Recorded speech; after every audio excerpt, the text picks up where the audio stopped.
Hi, and welcome back to our kitchen. Today I'm going to show you how to make a homemade gluten-free Jiffy style mix, because I don't know about you, but I read these recipes and they say, oh, use a box of Jiffy mix. Well, we can't, because we can't have the wheat flour in it.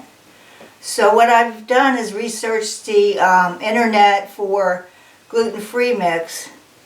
And what I'm going to make for you today is equivalent of 2 boxes, 8.5 ounces each, of Jiffy mix that you buy off the counter. Now, 1 box would only make 6 muffins. This recipe, because it's double, would make 12 muffins. And so I'm going to put in the description below how to make the muffins. Today I'm just going to give you how to make the mix.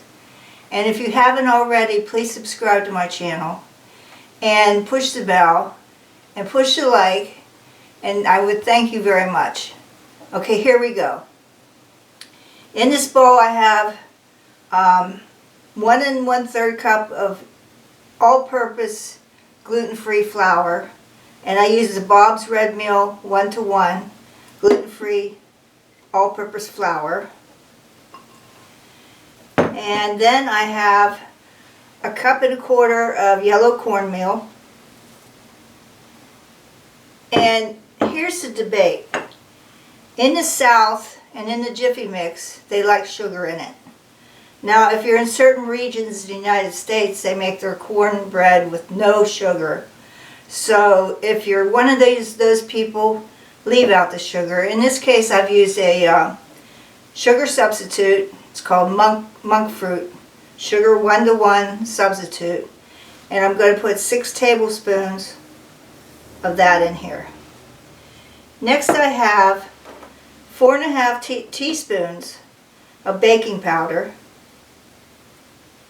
half a teaspoon of salt, and I use kosher salt because table salt that you get in the round iodized table salt is way too strong. So I like to use the kosher salt. And I'm going to add an optional ingredient to my preference, half a teaspoon of pepper. And I would just think that would bring out the flavor of everything, because it's a little bit savory in a sweet mix. Next, I have 1/4 cup of vegetable shortening, and I use the Crisco stick shortening that you buy in the grocery store, and I find that more convenient than the can, only because it comes like a stick of butter, and it tells you the measurements. So if it says 1/4 cup, you just slice it down, and you don't have to scoop out 1/4 cup out of a can. Okay, what we're going to do is we're going to put this on, and we're going to pulse it.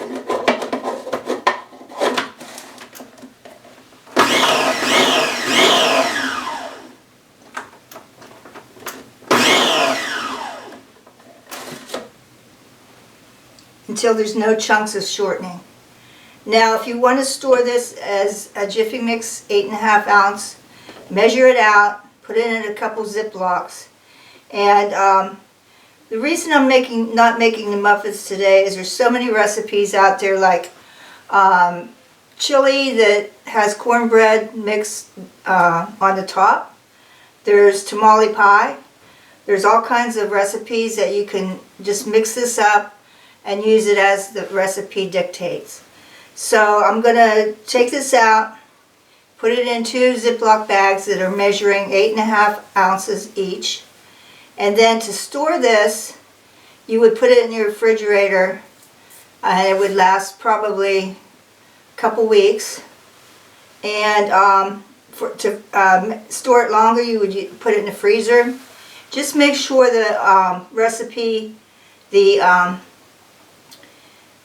your gluten-free flour, watch the expiration point, because when you get into flours, they can go rancid on you.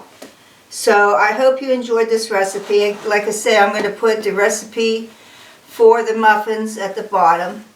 All you have to do is push the show more spot on your description box and it'll drop down with the recipe. Or I noticed on cell phones they have a little arrow at the top on the right hand side that you push on and it drops it down into the recipe. I'm thinking that people don't know that and they're saying, well, she said she was going to add the recipe and she didn't. So I hope you have a great day. We're in March and we're starting to thaw out here in northeastern Pennsylvania, and it's raining and not snowing. Makes us happy. Bye.